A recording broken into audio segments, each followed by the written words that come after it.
Hey, so Senpai here. Don't forget to like, comment, and subscribe. So let's talk. Is that anime mid or are you just spoiled? So I've been on TikTok recently. Yeah, I know. Don't judge me. The app is really addictive. I'm like a fat kid with a Snickers bar when I'm on it. But being part of and observing the anime community on TikTok has made me realize something. Well, it more like curve stomped me in the face. A lot of the popular anime TikTokers are young. And because they're young, or just not as well read in anime and manga, the perception of what's good and bad, mid/mediocre, and low leveled is skewed. It's becoming a trend to call series like Naruto, Hunter x Hunter, Demon Slayer, Berserk, Vinland Saga, My Hero, One Piece at times, and other popular series, usually shonen or seinen, mid, trash, or garbage, which I absolutely disagree with. But why do they say that? Well, I mentioned earlier, a lot of anime TikTokers are young, and anime as an industry has grown a lot. We also have a huge influx of newer anime watchers. I also believe the current anime culture has a whole lot to do with it. In the last 5 to 7 years, top 10s have become totally popular, and top 10s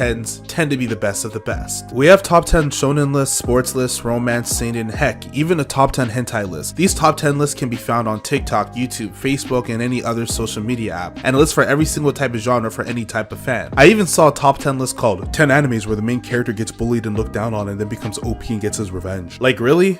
Go take a spin class or something. You're probably like 14 and bullied with a god complex if you're looking up lists like that. But because of these lists, no one's actually reading or watching mid or bad series, or series outside of their personal taste. Think about it. For anyone who's older, is there a low level series that you've read that if you started reading or watching today, you would have still came across or given a chance? I think the answer to most cases is no, there isn't.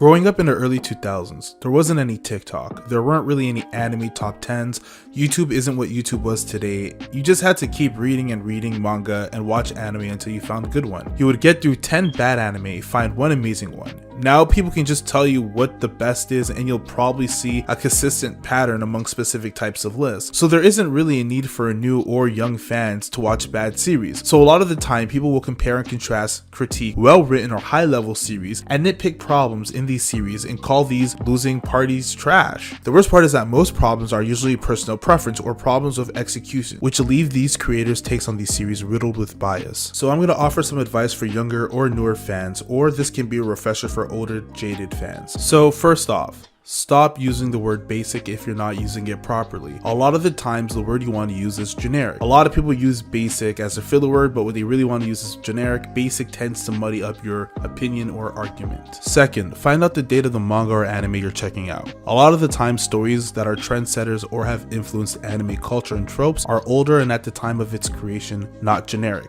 Sometimes when you want to call something generic, basic, or overdone, it wasn't at the time of its creation, but fathered and contributed to certain tropes. Third, read or watch random series. Just read a synopsis. Step out of your comfort zone, read a series that has no recommendations. This increases your pool of knowledge, and by reading more you identify more tropes, become more informed on the execution of said tropes. Plus you'll read more bad, generic, and mediocre series, and have a better idea of identifying that. Fourth, learn the meaning of objective and subjective. We all have things that we like and that influence our enjoyment of a series. Figure that out, but also realize because a series might not have those characters, settings, and plot points that you prefer, it doesn't make the quality of the series any less. Fifth, don't be afraid to change your mind or an opinion. There is this weird mentality about dying on a hill. People can change their minds and it's okay. Adding more knowledge to your pool of ideas and changing opinions shows more intelligence than a flimsy mindset. Lastly, realize a lot of the time we use confirmation bias. We hear someone voice what we feel is right and use it to validate an opinion. Listen to the opinions outside of your own and take it in. You don't have to agree, but mull it over. Think about it. Let it be something that allows you to think critically about an opinion that you don't share. Don't get stuck in a way of thinking.